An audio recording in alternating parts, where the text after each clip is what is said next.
تقریباً 15% کے قریب ہمارے یہاں فوڈ انفلیشن رہی ہے کچھ عرصہ، 15 ماہ 18 ماہ یا 20 ماہ کے عرصے میں.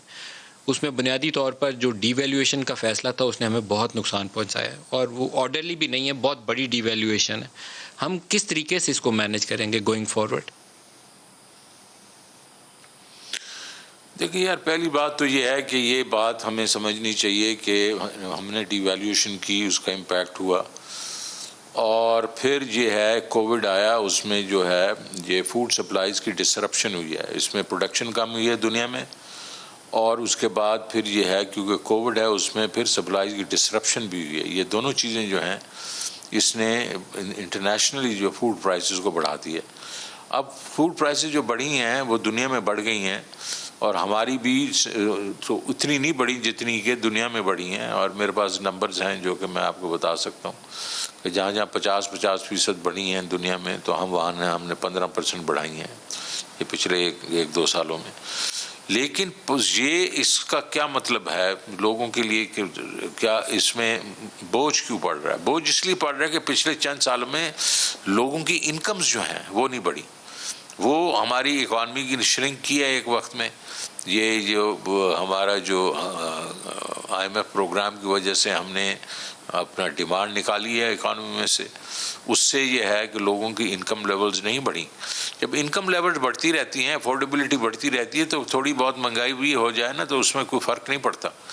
اس وقت جو مہنگائی ہے، آپ کی فوڈ انفلیشن ابھی جو گری ہے اگست تک وہ آ گئی ہے، وہ تقریباً 10% ہے، اور ایک وقت میں وہ 18% بھی تھی. آج سے 1 سال پہلے، 1.25 سال پہلے دوبارہ اوپر جائے گی سر، وہ ضرور گری ہے.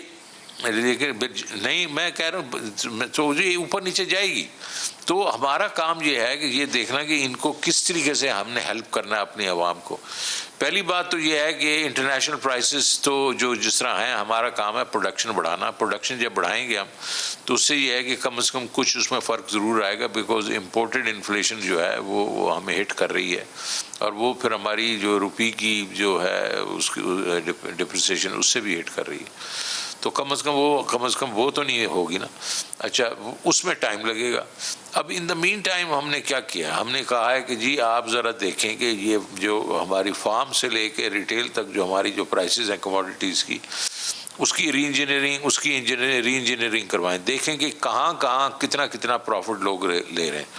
اور وہ ایسے لگ رہا ہے کہ دیکھیں جی کہ وہ درمیان میں جو مڈل مین ہے وہ کافی پروفٹیبل ہے اور بہت پروفٹ لے رہا ہے، اور اس کو کوئی چیک نہیں ہے. تو اس کا ایڈمنسٹریٹو ہم کوئی سولوشن نکالیں گے. بالکل ہمیں میجسٹریٹ لگانے پڑے، میجسٹریٹ لگا دیں گے. سر، یہ آپ لانگ ٹرم گولز کے طور پر اس چیز کو سامنے رکھ سکتے ہیں، لیکن ہمارے یہاں کوئی ایفیشینٹ جو فارم مارکیٹس کا کنسپٹ نہیں ہے، اس لیے ہم اوور نائٹ اس ایشو کو ایڈریس نہیں کر سکتے. اور ریئلٹی رہنی چاہیے ہمارے سامنے، حقیقت رہنی چاہیے، لوگوں کو صحیح پکچر دیں. جی، میں صحیح پکچر دینے کی کوشش کر رہا ہوں، اگر آپ مجھے تھوڑا سا ٹائم دے دیں. دا ویری فیکٹ از کہ میں یہ کہہ رہا ہوں کہ ایک تو ہم یہ امیجیٹلی جو ہے جو ری انجینئرنگ کریں گے تو یہ ہمیں چند دنوں میں پتہ چل جائے گا کہ کہاں ہمارے یہ پیکٹس ہیں جہاں کے زیادہ ہے. تو وہ administratively immediately with the next 15-20 days 30 days یہ ایکشن ہو سکتا ہے. ایک تو یہ ہوگا. دوسرا ہم نے یہ کیا ہے کہ آج ہم نے، آپ کو پتا ہوگا کہ ہم نے جو بڑی ایک آئٹم ہے ویٹ کی پرائس جو ہے وہ ہم لوگوں نے پہلے جو ریلیزز کرتے تھے وہ ہم نے مئی میں وہ روک دی تھی. اب شروع کر رہے ہیں، اور وہ اس وقت جو پرائس چل رہی ہے مارکیٹ میں اس کے لحاظ اس سے کم پہ ریلیزز کر رہے ہیں. 1950 روپے پہ ہم گندم کو ریلیز کریں گے، جس کا مطلب ہے کہ جو آٹے کی اس وقت قیمت چل رہی ہے 1150-1200 چل رہی ہے، اس میں سے 100-150 روپے کا فرق پڑے گا. تو وہ تو ہم کر ہی رہے ہیں. پھر ہم تیسری چیز یہ کر رہے ہیں کہ ہم ٹارگیٹڈ سبسڈیز دینے کی کوشش کر رہے ہیں. ہمارے پاس اب احساس کا ڈیٹا آ گیا ہے.